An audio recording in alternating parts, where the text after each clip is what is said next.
Hi, my name's Darren. I'm a Christian minister. I'm also an ally to the LGBTQ plus community. And I received a really good question to my last video regarding the so-called clobber passages against homosexuality, which was asking about, surely the Bible is very clear in saying that the ideal union is between a man and a woman. And I've presumed that this question comes out of two particular passages. One, which is Genesis chapter 2, verse 24, in which we read, "This explains why a man leaves his father and mother and is joined to his wife, and the two are united into one." And the other one that is usually quoted alongside that comes from Matthew's Gospel, and it's chapter 19, verse 5, when Jesus actually quotes that same verse from Genesis. And it is a really good question, and I'm pleased somebody asked it because it's something that I wanted to address.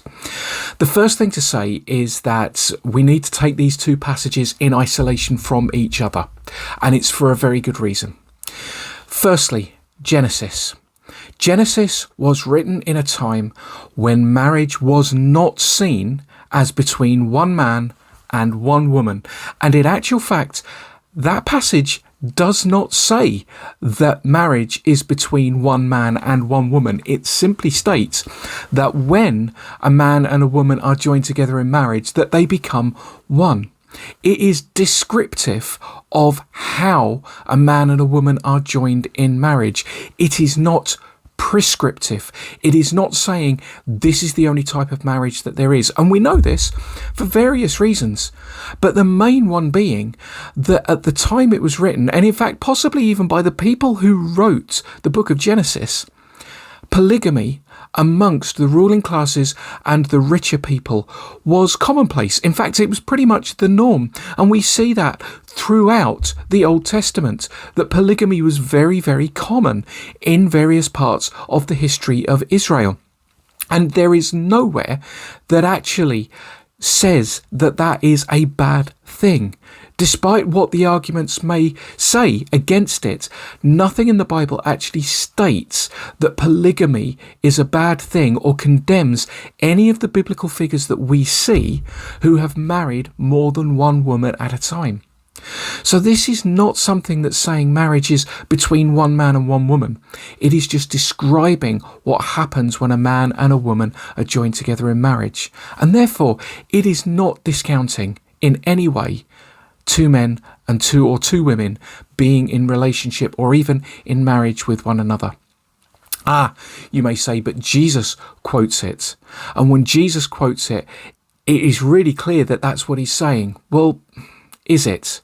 You see, when we go to Matthew chapter 19 and we look at the actual context behind what is being said there, what we see is that there are some Pharisees that Matthew, or whoever it was that wrote this gospel, specifically say came and tried to trap him with this question. Should a man be allowed to divorce his wife for any reason? At the time, divorce for any reason was pretty commonplace.